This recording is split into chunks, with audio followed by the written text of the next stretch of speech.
ಲೇ ಸ್ವಲ್ಪ ಕಾಫಿ ಕೊಡು. ಕಾಫಿ ಕಾಫಿ ಕಾಫಿ ನಮ್ಮ ಮನೇಲಿ ತಿಂಡಿ ಅಡುಗೆ ಮಾಡೋದಕ್ಕಿಂತ ಕಾಫಿ ಕಾಯಿಸಿದ್ರೆ ಕೊಳಗ ಕಾಯಿಸಿಡಬೇಕು. ನೋಡಿ, ಇದು ಸೇರಿ 7 ಆಯ್ತು. ಏನೋ ನೀವು ಕುಡ್ದಿಟ್ಟಿರೋ ಲೋಟಗಳು ಅದು ಅರ್ಧ ಗಂಟೆಯಲ್ಲಿ ವಾರದ ಲೆಕ್ಕ ಸರಿ ಹೋಯ್ತು. ಏನು ಮಾಡಲಿ, ಹೊತ್ತು ಹೋಗೋದು ಬೇಡವೆ? ಕಾಫಿ ಕುಡಿದ್ರೆ ಹೊತ್ತೋಗುತ್ತಾ? ನಮ್ಗೇನು ಮಕ್ಕಳ ಮರಿನ? ಅಯ್ಯೋ, ನಿಮ್ಗೇನಾರು ಮರು ಬಂತೇನ್ರಿ?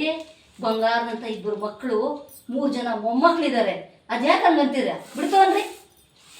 ಏನು ಹೇಳಲಿ, ಆದರೆ ಅವರು ಇಲ್ಲಿಲ್ವಲ್ಲ. ನಾವು ನೋಡಬೇಕು ಅಂದರೆ ತಕ್ಷಣ ಹೋಗೋಕ್ಕಾಗಲ್ವಾ? ಅದೇನೋ ಸರಿ, ಯಾವುದೋ ದೇಶದಲ್ಲಿದ್ದಾರೆ. ಅದೇನೋ ಸರಿ. ಇಷ್ಟೊತ್ತಿಗೆ ಏನು ಮಾಡ್ತಾ ಇರ್ಬೋದ್ರಿ ಅವರೆಲ್ಲ? ಮಕ್ಕಳು ಮರಿ ಮೊಮ್ಮಕ್ಕಳು ಇದ್ದಿದ್ರೆ ಹೊತ್ತು ಕಳಿಯೋದು ಗೊತ್ತಾಗ್ತಾನೇ ಇರಲಿಲ್ಲ.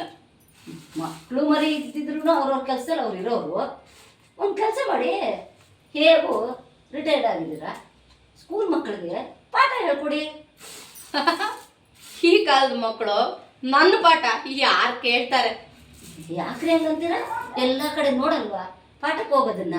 ನೀವು ಹೇಳ್ಕೊಡಿ. ಯಾರು ಬರ್ತಾರೆ? ಮೊಬೈಲು ಇಂಟರ್ನೆಟ್ಟು ಎಲ್ಲ ಬಂದಮೇಲೆ ನಮ್ಮ ಪಾಠ ಕೇಳೋರು ಯಾರಿದ್ದಾರೆ?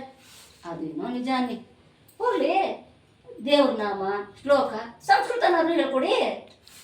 ಅದನ್ನು ಕೆಲವು ಮಕ್ಕಳಿಗೆ ಕೇಳ್ತಾರೆ, ಇನ್ನು ಕೆಲವ್ರುಗಳು ಕೇಳಲ್ಲ. 1-2 ದಿವಸ ಬರ್ತವೆ, ಇನ್ನು 2 ದಿವಸ ಬರಲ್ಲ. ಏನು ಮಾಡೋದು? ಹೊತ್ತೋಗಕ್ಕೆ ಏನೋ ಮಾಡ್ಕೋಬೇಕಲ್ಲ. ಹೋಗಿ ದೇವಸ್ಥಾನಕ್ಕಾದ್ರೂ ಹೋಗಿ ಬನ್ನಿ. ನಿಮಗೆ ಒಂದು ಸ್ವಲ್ಪ ಹೊತ್ತಾದ್ರೂ ಹೊತ್ತು ಕಳಿಯುತ್ತೆ. ಮನೇಲಿ ಕೂತ್ಕೊಂಡು ಎಷ್ಟು ಅಂತ ಪೇಪರ್ ಓದ್ತೀರಾ. ನನಗಂತೂ ಆ ಕಾಫಿ ಕಾಯಿಸಿ ಕಾಯಿಸಿ ಕಾಯಿಸಿ ಅಡುಗೆ ಮನೆಗೆ ಪುರ್ಸೊತ್ತೇ ಇದ್ದಂಗೆ ಆಗೋಗಿದೆ. ಹೌದಾ? ಏನು ಮಾಡಲಿ ಹೇಳೋ? ಸರಿ, ಹೋಗಿ ಬರಲಾ? ಎಲ್ಲಿಗೆ? ಎಲ್ಲಿಗೆ ಅಂತ ಹೋಗ್ಲಿ, ದೇವಸ್ಥಾನಕ್ಕನ್ನ ಹೋಗಿ ಬರ್ತೀನಿ, ಇಲ್ಲ ಫ್ರೆಂಡ್ಸ್ನ ಮೀಟ್ ಮಾಡ್ಕೊಂಡು. ಒಂದು ಸ್ವಲ್ಪ ಟೈಮ್ ಕಡೆ ನೋಡ್ರಿ. ನೀವು ಬರ್ತೀರ ಮಹಾರಾಜರು ಅಂತ ದೇವಸ್ಥಾನದ ಬಾಗಲ್ ತೆಕ್ಕೊಂಡು ಕೂತಿರ್ತಾರೆ. ಓ ಹೌದಾ? ಟೈಮ್ ಐತೆ. ಏನು ಮರುವೋ ನನಗೆ.